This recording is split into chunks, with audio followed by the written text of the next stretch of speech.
Le damos la bienvenida una vez más a nuestra clase Economía Bíblica, módulo número 3.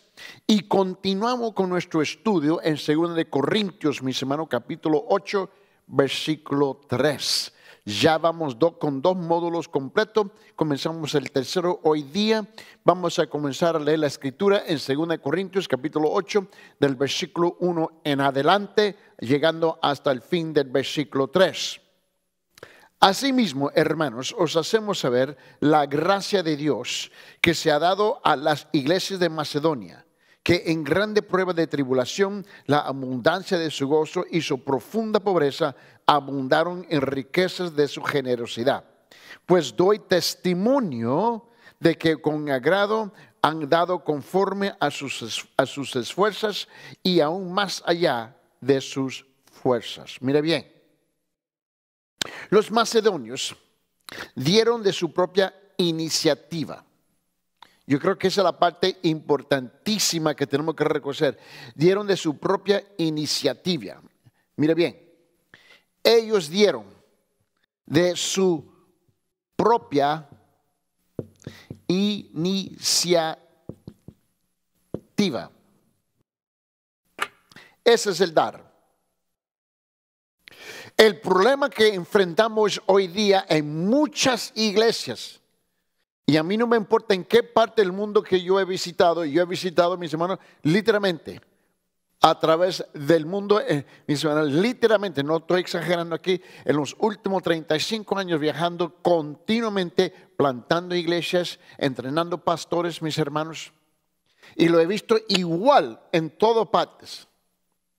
Y es la misma cosa en Latinoamérica y aún más en Latinoamérica lo he notado. Donde se levanta la bandera, mis hermanos, que no hay, no tengo y no puedo. Esas 3 banderas siempre se levantan, no hay, no tengo, no puedo. Y el pastor, por 2 razones distintas, viene a manipular a su pueblo o viene a manipular a otros para pagar por su ministerio. Porque no ha comprendido que el dar, mis hermanos, viene de su propia iniciativa del pueblo. Y muchos pastores en Latinoamérica se encuentran que dicen que mi pueblo no puede, que no hay, no tengo y no podemos. Bueno, si no hay, no tienen y no pueden, no vas a lograr hacer absolutamente nada. ¿Servimos al mismo Dios o no servimos al mismo Dios? No hay un Dios distinto en Norteamérica y no hay un Dios distinto en Centroamérica y no hay otro Dios distinto en Sudamérica. No hay uno en África, no hay uno en Europa, no hay uno en la Asia. Con todo respeto, hay un solo Dios. A Él le servimos. El mismo Dios de aquí es el mismo Dios de todas partes del mundo. Y lo que sucede es que tenemos pastores que son llevados más por sus sentimientos y por sus propios pensamientos a través de su ignorancia y sus emociones. Y vienen a manipular al pueblo, a chupar los secos y sacarle el jugo todo lo que pueda, porque no reconocen, mis hermanos, que Dios es el que motiva los corazones. Note lo que él dijo aquí en 2 Corintios capítulo 8, versículo 3. Dice: porque yo testifico que según sus posibilidades, ¿no? En la versión de la Biblia de la América, o dice yo doy testimonio. Dice aún más allá, dice de sus posibilidades, dieron de su propia voluntad. Dieron de su propia voluntad, mis hermanos. Mira bien, los macedonios dieron de su propia iniciativa y fue automotivado y espontáneo. Nació de sus corazones a pesar de su tremenda pobreza. La palabra aquí, mis hermanos, esta frase, dieron de su propia voluntad. Esta frase completamente es una palabra en griego, mis hermanos, que es la palabra autereitos. Y autereitos es una sola palabra que en español requiere que nosotros la tenemos que explicar a través, mis hermanos, de 1, 2, 3, 4, 5, 6, 7 palabras. Miren, en la versión Reina Valera, en la Biblia de América requiere 1, 2, 3, 4 palabras, pero una sola palabra. El concepto dieron de su propia voluntad, aún más allá de sus fuerzas, mis hermanos. Quiero que tú comprendas algo lo que está sucediendo aquí en aquí. Autereitos, en otra palabra, por su propia voluntad. Por su propia voluntad. Se refiere a alguien que escoge su propio curso de acción. Pablo no tuvo que manipular a los macedonios, que era la iglesia más pobre en todo el imperio en esa época, mis hermanos. No tuvo que manipularlos, no lo tuvo que regañar, no tuvo que criticarlos. ¿Ves? Él simplemente presentó el asunto tal como era, y ellos, de su propio curso de acción, ellos de sus propios motivos, ellos espontáneamente de su propio corazón dieron lo que dieron. Y este concepto, autereitos, aparece solamente dos veces en el Nuevo Testamento. Una está asociada con el ofrendar. Por esa razón hablamos que ofrendar es voluntario, no manipulado. El ofrendar es voluntario, no manipulado. ¿Me están escuchando? La segunda manera en cómo se utiliza esta palabra autereitos es cuando Tito tomó la decisión de ir a visitar a los hermanos en Corintios y a los hermanos en Macedonia por su propia voluntad. Mira bien. Y solamente aparece otra vez en el Nuevo Testamento cuando Pablo habla del deseo de Tito de visitar Corintios. Abre su Biblia en 2 Corintios capítulo 8 versículo 17. 2 Corintios capítulo 8 versículo 17. Mira lo que dice aquí y lo dice de una forma bien sencilla. Dice, pues a la verdad recibió la exhortación, pero estando también muy solícito, por su propia voluntad partió para ir a vosotros. Mira lo que dice el versículo 16. Pero gracias a Dios que puso en el corazón de Tito la misma solicitud por vosotros. Wow. El mismo sentido, el mismo deseo. Pues a la verdad recibió la exhortación, pero estando también muy solícito por su propia voluntad, me dice, partió para ir a vosotros. En la visión de la Biblia de las Américas, en esa versión la Biblia de la América dice esto, dice, pues él no solo aceptó nuestro ruego, sino que siendo por sí muy diligente, ha ido a vosotros por su propia voluntad. Autereitos. Esta palabra, esta frase, de su propia voluntad, mis hermanos, solamente se usa dos veces en el Nuevo Testamento, y la primera está relacionada exclusivamente con el ofrendar, la segunda es de visitar. En ninguno de los dos casos, mis hermanos, la gente tuvieron que ser manipulados o exhortados de una forma de ir a forzarlos contra su propia voluntad de ir a cumplir y hacer algo. Ahora, es posible, reconociendo la situación en Macedonia, que Pablo fuera consciente de su profunda pobreza y ni siquiera les preguntó a ellos a contribuir para los pobres santos de Jerusalén. Esto es evidente en 2 Corintios en capítulo 8, en versículo 10. Y también en 2 Corintios capítulo 9, en versículo 2. Que alrededor de un año habían pasado desde la primera vez que dijo a los corintios acerca de esa colecta. Miren lo que dice en 2 Corintios capítulo 8, versículo 10. Dice esto, dice lo siguiente. Y dice, pues en esto doy mi consejo, porque esto os conviene a vosotros, que comenzasteis antes no solo a hacerlo, sino también a quererlo desde el año pasado. Mire bien. Y él dice, doy mi opinión, lo que él está diciendo. En este asunto, porque esto conviene a vosotros, que fuisteis por los primeros en comenzar a hacer un año, no solo comenzar a hacer un año, no solo hacer esto, sino también a desear hacerlo. Él reconocía Mira lo que él dice en 2 Corintios capítulo 9, en versículo 2. En 2 Corintios capítulo 9, en versículo 2. Pues conozco vuestra buena voluntad, de la cual yo me glorío entre los de Macedonios y Acaya, está preparada desde el año pasado y vuestro celo ha estimulado a la mayoría. Mira lo que él está hablando aquí. Pablo le hizo un simple llamado a que recuperan, mis hermanos, su entusiasmo original y su buena voluntad para participar en el proyecto de la ayuda. Ahora, la confusión y las mentiras que propagaron los maestros falsos, esto es a decir que Pablo era un engañador que solo ministraba por ganancia monetaria, habían desviado a los creyentes con respecto a este asunto.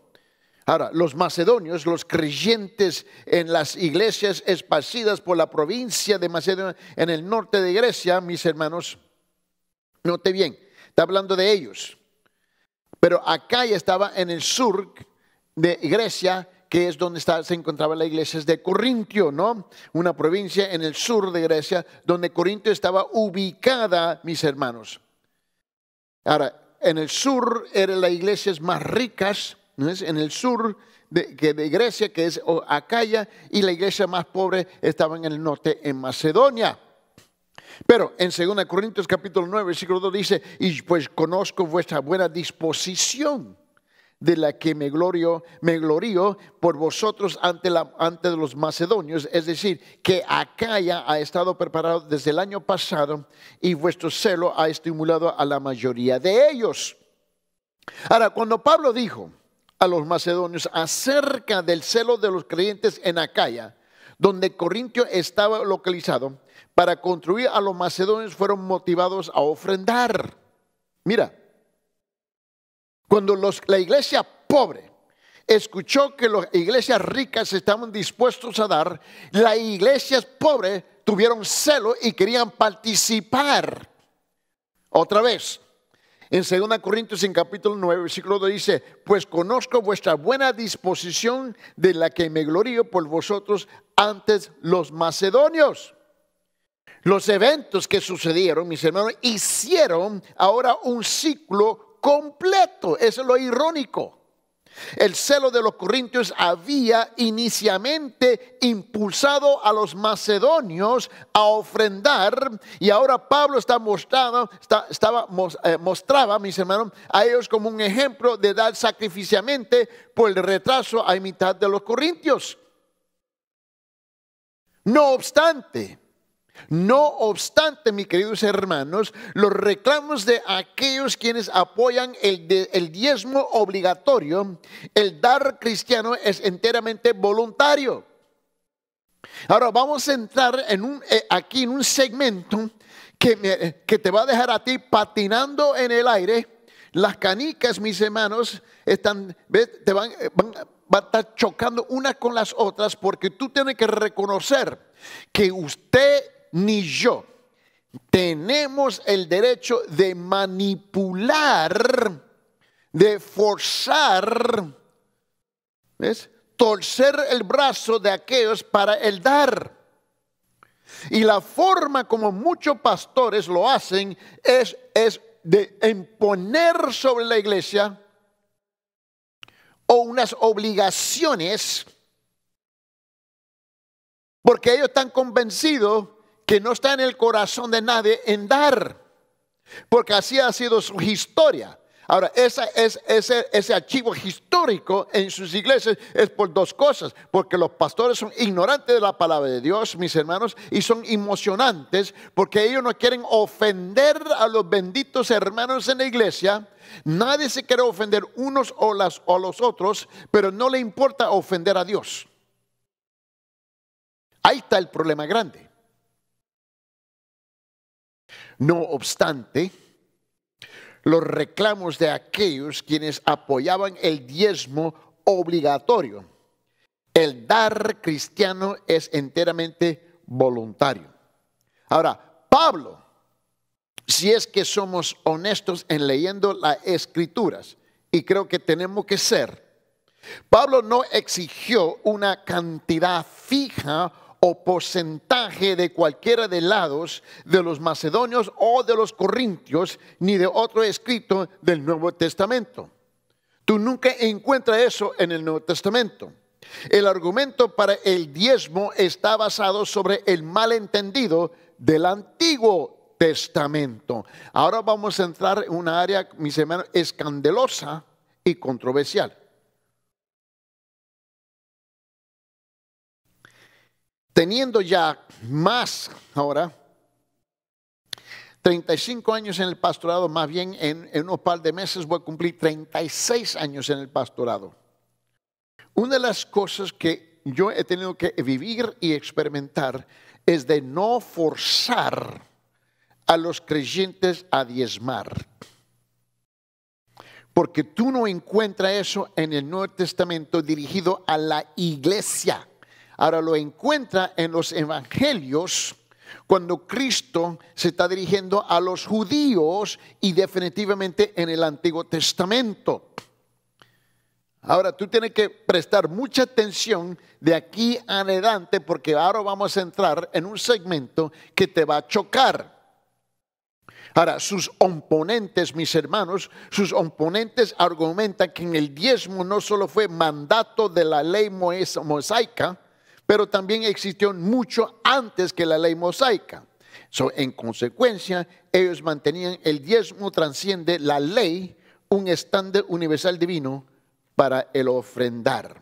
Ahora, vamos a ver si podemos nosotros ahora comenzar a comprender. Regreso aquí. El ofrendar es voluntario. Ese es el llamado principal que Dios usa a la iglesia del Nuevo Testamento de ahí en adelante. Autoritos, de su propia voluntad. Una de las cosas que te puedo decir definitivamente que nosotros no le forzamos a los hermanos en la iglesia a diezmar. Yo por lo menos como pastor no lo he hecho de forzarle la mano, caerle encima sobre ese asunto, mis hermanos. El ofrendar. Ahora muchos insisten en dar su diezmo y dar ofrendas. Yo no te puedo detener la mano en eso, pero definitivamente lo que te puedo decir, mis hermanos, es que lo que la Biblia nos llama a nosotros a hacer como iglesia, porque la iglesia no existía en el Antiguo Testamento y la iglesia tal como la conocemos hoy día y la cual nace en el día de Pentecostés no existía en los evangelios. Había un precurso, mis hermanos, había algo antes que era, mis hermanos, que era la reunión, mis hermanos, ¿ves?, de los creyentes, pero todavía no era iglesia hasta que llegó el derramamiento del Espíritu Santo en el día de Pentecostés. El dar de su propia voluntad, autoritos, es el llamado principal que Dios usa en el Nuevo Testamento para la iglesia a sostener la obra del Señor y ser de bendición en el reino de Dios. Es por su propia iniciativa. Vamos ahora a entrar, mis hermanos, y definitivamente sepa que vamos a entrar en conflicto y algo controversial.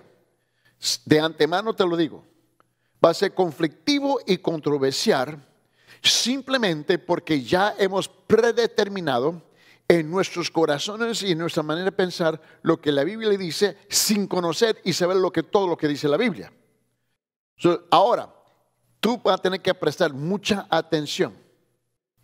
Hay muchos que están convencidos, lo voy a repetir, que la ley mosaica demanda, mi hermano, el diezmar. Pero el diezmar existía antes de la ley de Moisés. Y porque existió antes de la ley de Moisés, debe continuar hoy día después de la ley de Moisés. ¿Comprende el argumento? Pero ese aparentemente convincente argumento es seriamente imperfecto. Este es el argumento. Que algo existió antes de la ley y cuando la ley fue eliminada tiene que existir después de la ley. Porque la ley nunca tuvo un impacto, la ley nunca inició ese asunto. Compréndame. Si tenemos algo antes, perdón. Tenemos algo antes de la ley, durante la ley y luego algo después.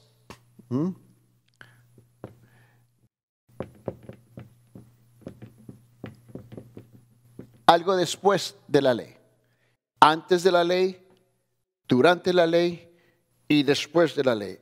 Así se va formando los argumentos. Mira, cuando tú tomas el tiempo de revisar las enseñanzas principales de la mayor parte de las denominaciones hoy en día, y aparte las iglesias independientes, que son centenares y centenares y centenares de millones y miles de ellos, mis hermanos, en el mundo. Y hay muchas de ellas que son pentecostales, carismáticos, bautistas, presbiterianas, no importa de qué grupo estamos hablando.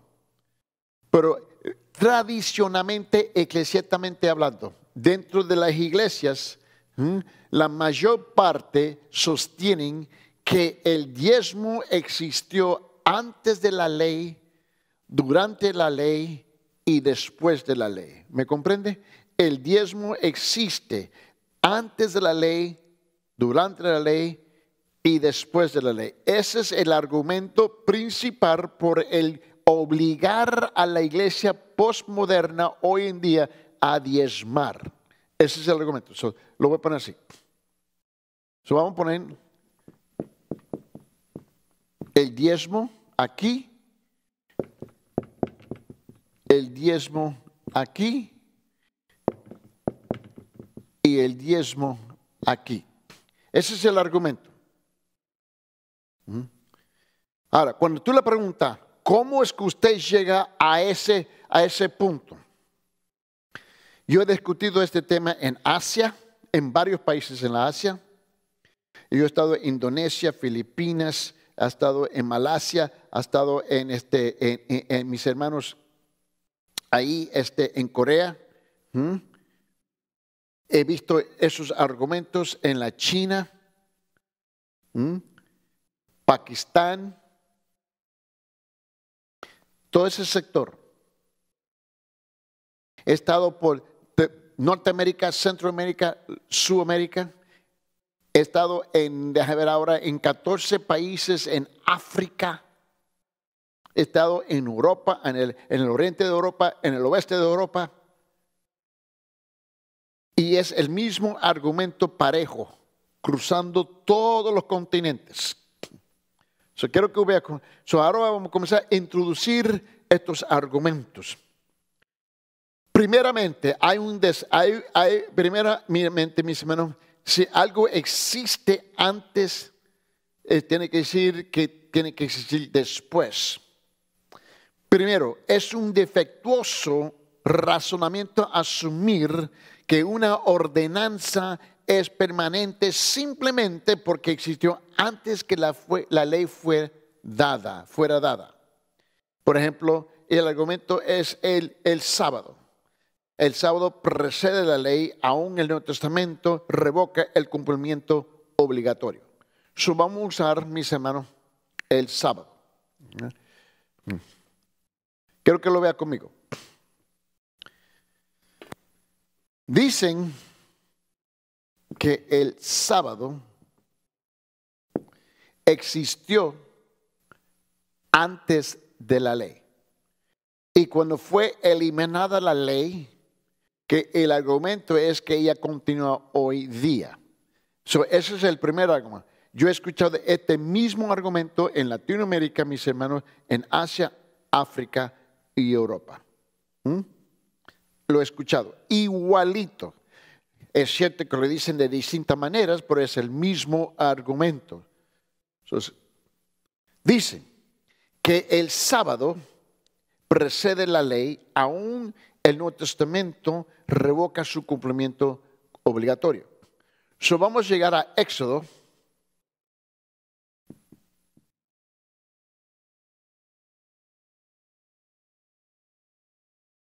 Éxodo, capítulo 16, versículo 23, 29. Mire bien conmigo. 23, 29. Vamos a leer. Él respondió, esto es lo que ha dicho el Señor, mañana es día de reposo. So, el sábado es el día de reposo. Es lo que había dicho el Señor. Mañana es el día de reposo consagrado al Señor. Cocer lo que habéis de cocer, hervir lo que habéis de hervir. Y dice, y todo lo que sobre guárdalo para mañana. Y lo guardaron hasta la mañana como Moisés había mandado, y no se pudrió ni hubo en él gusano alguno. Y Moisés dijo lo siguiente: comedlo hoy, porque hoy es el día de reposo para el Señor. Hoy no lo hallaréis en el campo. 6 días lo recogeréis, pero el séptimo día de reposo no habrá nada. Y sucedió que el séptimo día algunos del pueblo salieron a recoger, pero no encontraron nada. Entonces el Señor dijo a Moisés: ¿hasta cuándo os negaréis a guardar mis mandamientos y mis leyes? Mirad que el Señor os ha dado el día de reposo, por eso es el sexto día, os dan pan para los 2 días, quédese a cada uno en su lugar y que nadie salga de su lugar. Mira lo que él dice del séptimo día. Mira bien. Sabemos que la ley del Señor no había llegado antes. ¿Ves? De cuando fue a lo contrario. El reposo, ¿no? El día de reposo se estableció aquí.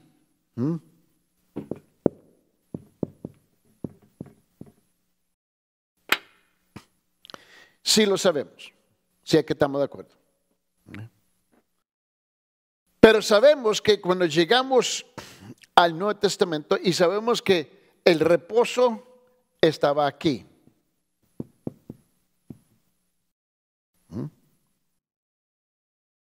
Pero cuando llegamos después de la ley o el Nuevo Testamento, después de la ley, que es el Nuevo Testamento, mis hermanos, miren lo que dice la palabra de Dios aquí en Romanos. Va a ser capítulo 14.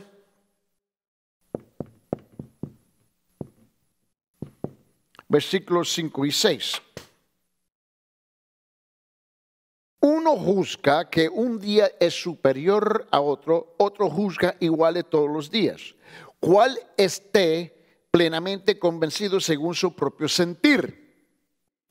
El que guarda, dice, cierto día para el Señor lo guarda, y el que come para el Señor come, pues da gracias a Dios, y el que no come para el Señor se abstiene y da gracias a Dios. Mira bien, Gálatas capítulo 4.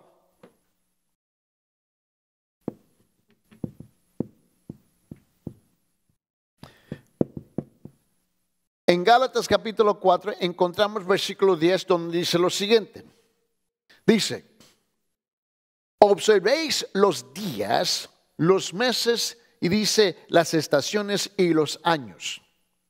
Temo por vosotros que quizás en vano he trabajado por vosotros. Pablo está un poco molesto. Vete ahora en Colosenses capítulo 2, versículo 16. Por tanto, que nadie se constituya en vuestro juez con respecto a comida o bebida, o en cuanto a día de fiesta o luna nueva o día de reposo. Solo que nosotros reconocemos que sí el reposo existió antes de la ley El reposo existió durante la ley, pero después que llegamos al Nuevo Testamento o después de la ley, ya no tenemos un día de reposo para los creyentes. No se olvide que nosotros no somos judíos. El argumento es que algo existió antes de la ley, a pesar si la ley está a pie o no hoy día, esa ordenanza tiene que seguir aún después. Pero no es un argumento firme, ni siquiera fijo.